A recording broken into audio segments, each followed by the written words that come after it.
Hello, everyone. Welcome back to Kevin Navigates. Today, I'm glad you're here today.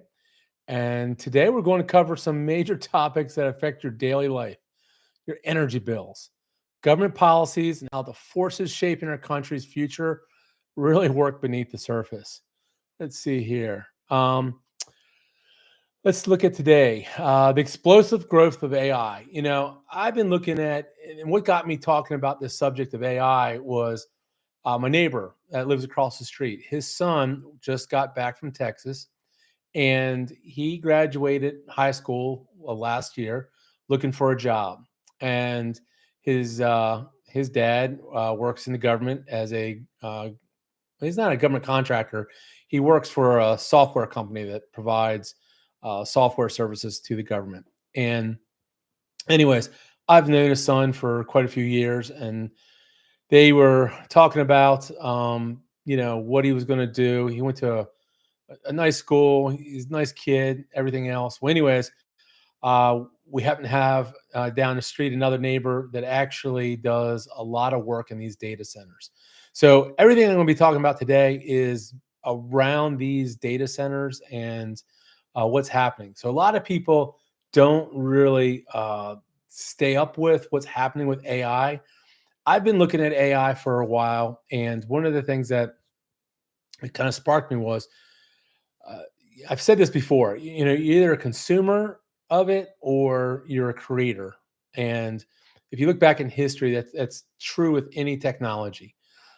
Whether you were a farmer in the industrial revolution, no matter what. So I look at it as a tool. It's artificial intelligence. What can it help me do on a daily basis? What can it help me do moving forward that really makes me more efficient?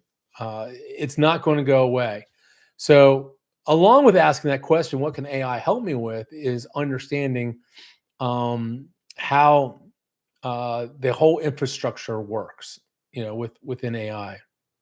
And then the other thing is to look at, actually, is there ways to make money while this infrastructure is being built out? So today I'm diving deep really into the data centers, the centers that store all this data for the AI machine, and not necessarily on the how it's possible to make money off this. Is that what is going to power these data centers? These data centers, if you're unaware of AI, think of massive facilities. Uh, we live outside of Virginia, and Virginia is the basically the data center of the world. Has on the northern end of Virginia, it has more data centers than any other place in the world. And along with that, states like Maryland, which neighbor Virginia to the north, they're wanting to build data centers out because the infrastructure is all within a geographic location. Texas is another state in which is jumping on this data center train. Uh, Looking at one of the statistics that I was looking at earlier today was how many big corporations headquarters were moving out of states, and where were they moving? Of course, Texas is a state in which a lot of these companies are moving. So again, this video is focusing on that explosive growth of AI, the data centers, the strain that they're placing on power grids, especially in states like Maryland, Virginia, and Texas, and how natural gas and coal is going to step up, while these nuclear power plants struggle to keep pace. The problem with the nuclear power plants is the fact that we haven't had any built, any significant number. I think right now in China, there's like 22 of them being built right now in China. But these nuclear plants, with the regulations, everything else with nuclear, we kind of put nuclear in a box back in the 70s and 80s about how bad it was with events that happened. Most recently, like Fukushima. Before that was Chernobyl, 3 Mile Island, which is in Pennsylvania, next, not far from where I'm at. So, anyways, we'll talk about what this means for you, as families, because this is going to cost your energy costs are going to increase quite a bit for this. Um, why politicians are clashing over how to handle this. There's big dissension with politicians about this and what that says about our democracy. And then we'll shift gears and dive into recent developments with President Trump, his wins, his challenges, and how the political branches are balancing power. And we'll also look at Elon Musk's Department of Government Efficiency, attempts to modernize government operations and the hurdles they're facing. And then finally, I want to introduce something new. I'm I'm launching for the channel a newsletter that will bring even deeper content, earlier updates, and a closer look behind the scenes. So if you want to stay informed and get the facts and analysis you won't always find elsewhere, stick around and keep your eye out for that. Okay, enough of the intro bull crap. Let's get into it. Um, okay, artificial intelligence it's not a buzzword, it's driving a revolution in technology, and it's backed by massive investments. You got companies like Microsoft, Google, Meta, Oracle, Amazon, Apple. They're spending staggering amounts of money building these AI data centers. These giant server farms, and that's what they are, basically server farms, that handle the enormous calculation AI requires. So, if I could paint a picture, Microsoft is investing roughly $80 billion globally on these projects. On these projects, with about half, around $40 billion, allocated to U.S. facilities alone. So, one key site is a 3.3 billion AI hub in Wisconsin, designed to handle complex AI workloads. Now, Google is spending $75 billion in 2025 on servers and data centers, supporting Google Cloud and DeepMind, its AI division. Meta, formerly Facebook, I can't get over that Meta name, but anyways, Meta, formerly Facebook, increased its capital expenditures to $72 billion. Now, it's focusing on AI optimized data centers in Louisiana and Ohio. Now, Oracle is betting big. It's spending $40 billion on NVIDIA chips and infrastructure for the Stargate Supercenter in Texas. Now, that's a $500 billion AI hub led by OpenAI. Again, $500 billion, and it's a hub.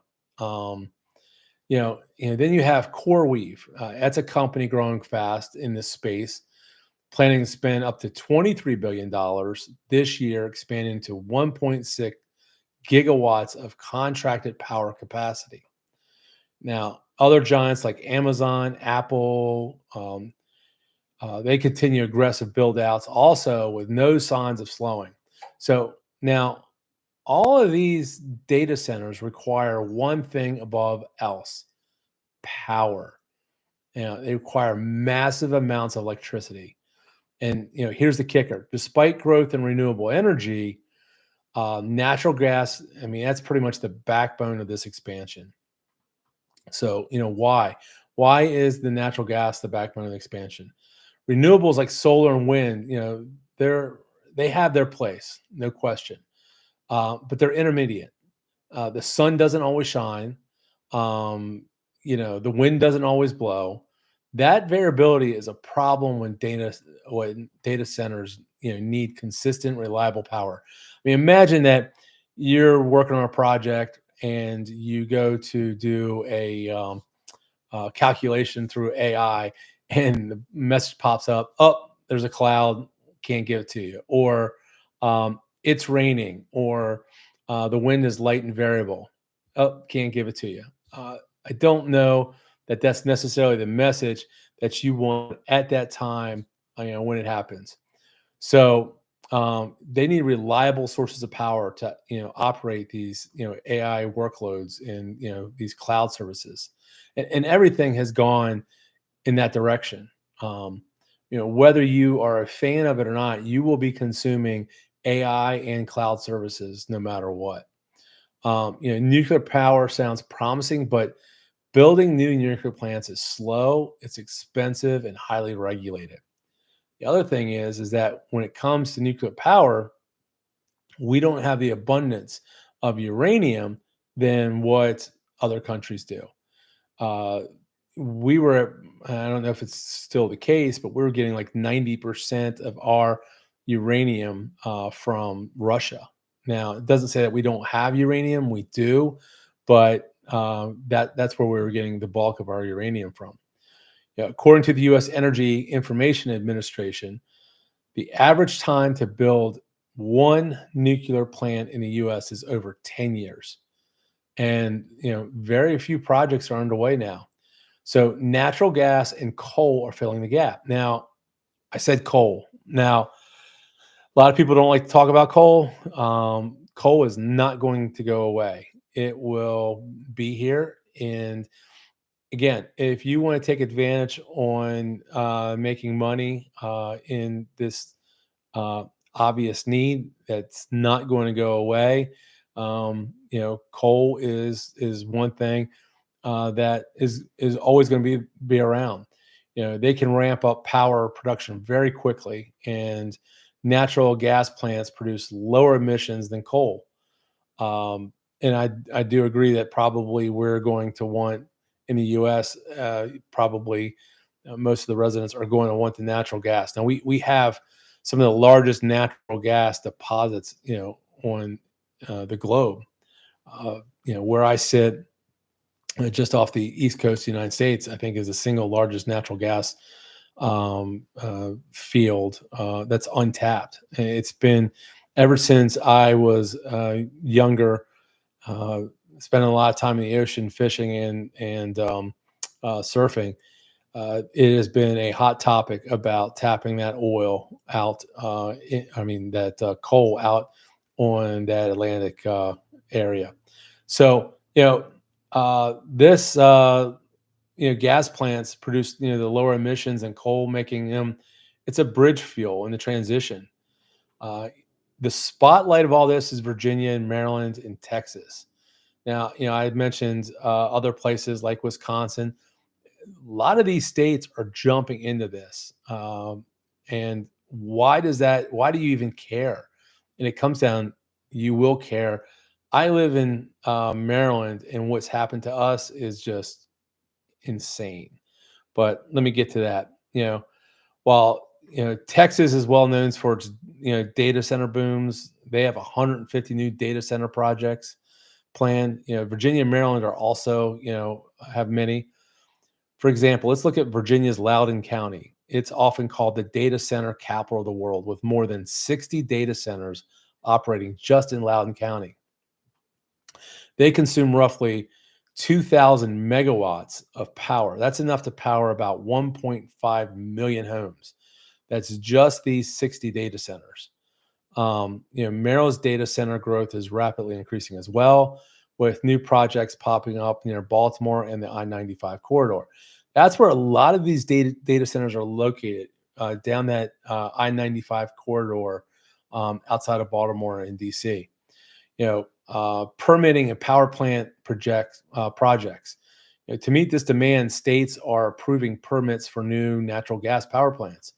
So in Maryland in 2024, the Maryland regulators approved a new combined cycle natural gas plant near Baltimore designed to produce over 500 megawatts to support local demand. Uh, in Virginia, the Chesterfield Power Station is a newly built natural gas plant producing 650 megawatts of power, aiming to alleviate the grid stress caused by the data centers.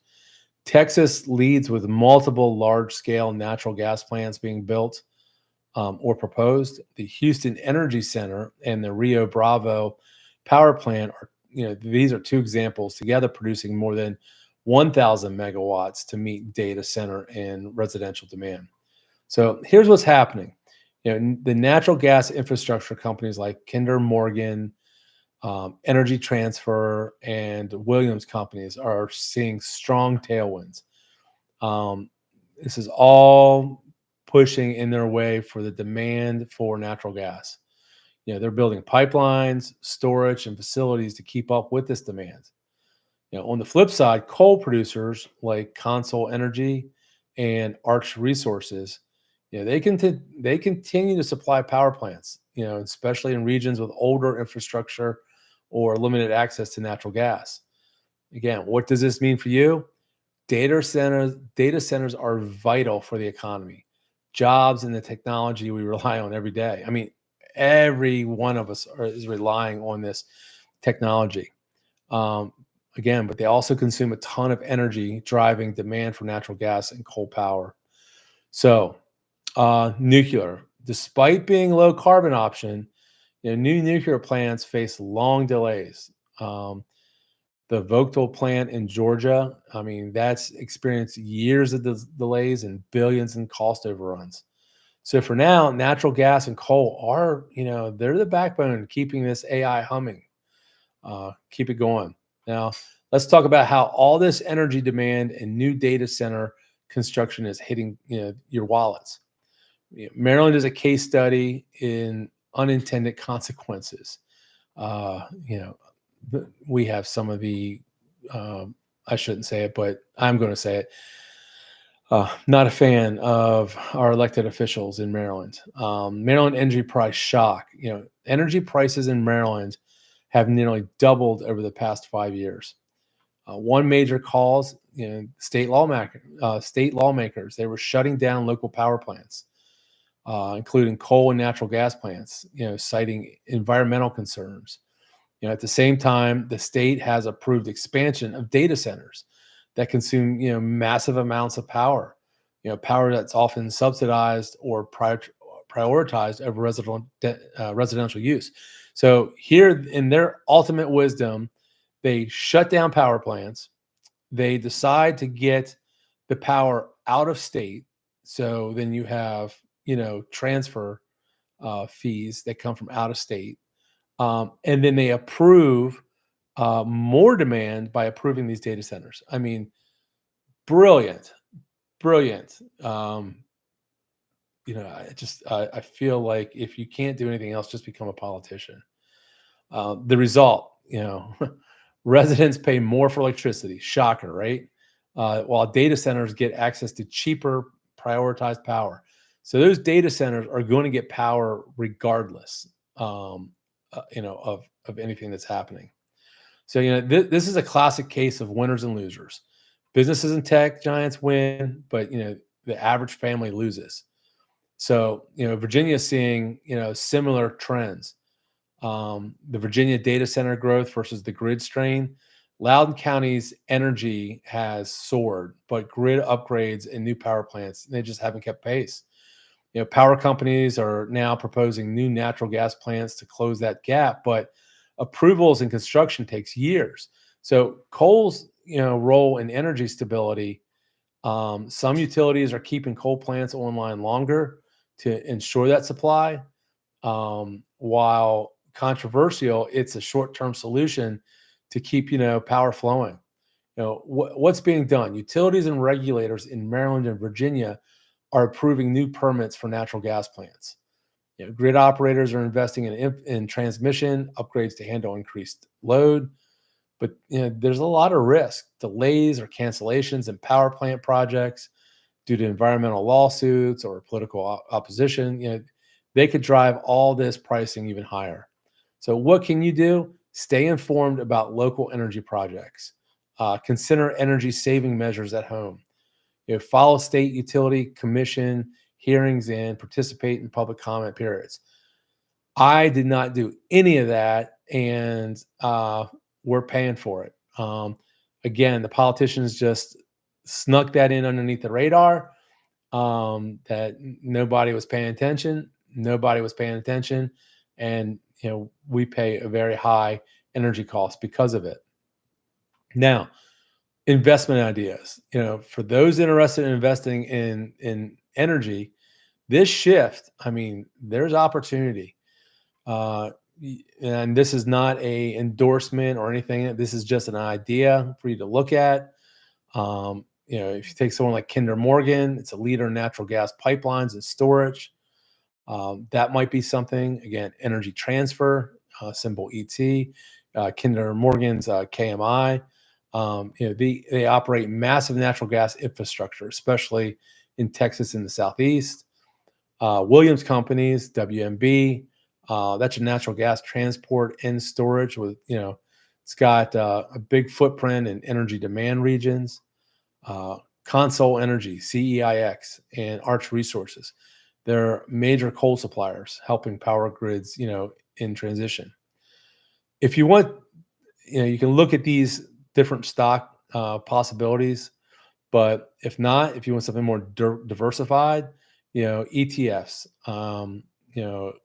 is something to look at. In the energy sector, there's a spider fund, XLE, large cap, energy companies spanning oil, gas, and coal. Alarion Midstream, that's AMEI. It's an ETF. It's focused on midstream infrastructure like pipelines. Van Eck Coal ETF. Its symbol is KOL. It specifically targets, the coal sector. Remember, all investing carries risk. Do your own research, do your own due diligence, diversify and consider, talking to someone that might know more than you. But again, these are just ideas. This is something that is happening. It's not slowing down. So those are all good ideas to take a look at. Maybe you can make some money off of. Now I'm going to transition into good old Trump, President Trump's recent wins and losses. Shifting gears about politics, specifically what's been happening with Trump over the past 10 days. He's pushed forward a government spending reform package, aimed at cutting waste and reducing the federal deficit. I don't know if I would actually say that's true. But this big, beautiful bill, it seems like it's moving forward. It's gained traction with many conservative lawmakers, for fiscal responsibility. I don't believe it. I think it's a bunch of BS, but there was a large he had a large rally in some swing states, trying to get everybody pumped up for these midterms. Again, I think it's a lot of hoopla about nothing. He continued to influence in Republican circles. He's still doing that politician thing. No matter what, politicians are politicians. I always feel like they're going to lose to you. They're going to have their own agendas. I do pay attention to what he says, just because his ego or whatever is so massive that he will telegraph sometimes, things that he's going to do. And if you pay attention to what he says, you can take advantage of it in several different ways. The courts, they denied his motion to dismiss a high-profile investigation. So his legal battles are just, you talk about someone that just fights the legal system. It's just over and over. Sub-Republican leaders are, cautious. They don't want to be endorsing him. It's still too early to tell what's going to happen with these midterms and everything else. So, and they don't want to alienate any more voters than they already have. Let's talk about Elon Musk and Doge. Boy, that's a hot topic in my neck of the woods. Elon Musk, their newly formed Department of Government Efficiency, they've been shaking a lot of things up. And one of the things that a lot of people don't realize is that, and I've said this many times, is that when these federal workers are getting laid off in areas where you have a lot of federal employees, you also have a lot of government contractors. And so for every one federal employee, there's 3 contractors associated with that federal worker. So a lot of times what happens is if that federal worker goes away, it's going to affect, now, not necessarily it's going to be 3 that get fired, but a lot of these government contractors They're not adding positions. The positions that they're adding, they are cherry picking key people and letting go other people. So they're kind of stepping up their workforces or building that base of knowledge. Um, a friend of mine who is with Microsoft, we were talking, and uh, they're in the defense side of the business. And he said the one of the whole departments that he works with in defense, um, I think there's like 40 people in this one area. I want to say it's around 30 of them have either taken the early out or have got walking papers or just plain out quit.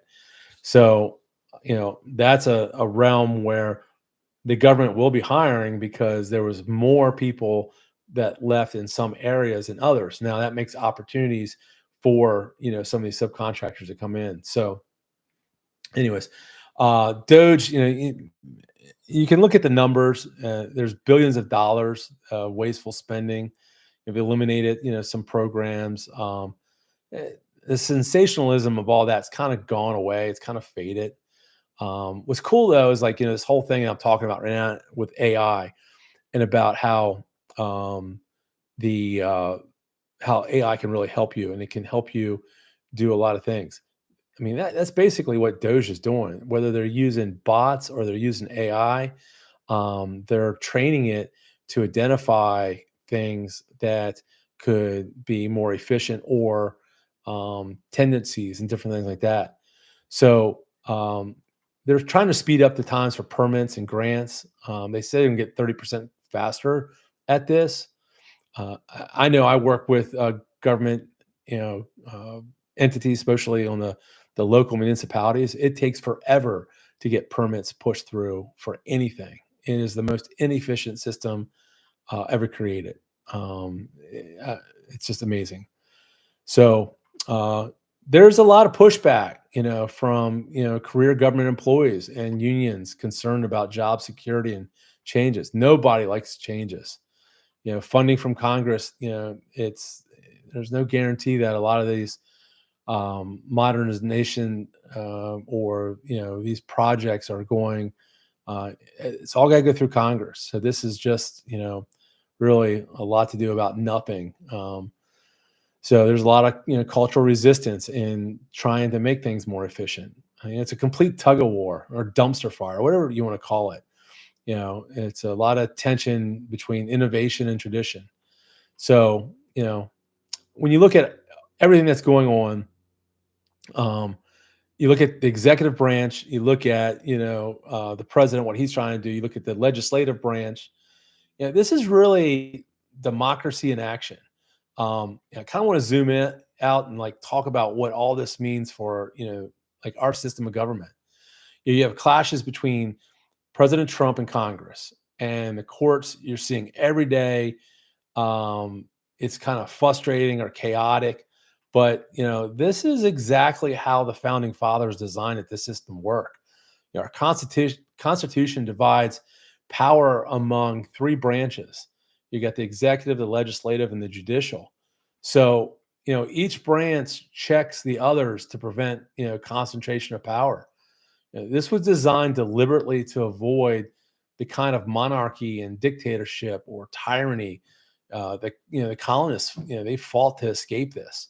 So when the executive branch pushes a policy, an executive order, no matter what once, then the legislative branch gets involved, and Congress debates or blocks it, and the courts weigh in, and that's democracy working. So, our republic or our democratic system, it's not failing in that sense. It is actually working. Now, there's so much money being spent to keep that alive. Is it sustainable? I don't know.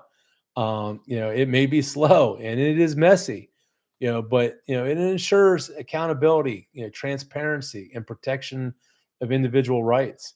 So if we didn't have this system, one person or party, they could rule unchecked, which history shows leads to abuse and loss of freedoms. So, if you're in here, pop me some questions. I'm just kind of, ranting about what's frustrating with our government.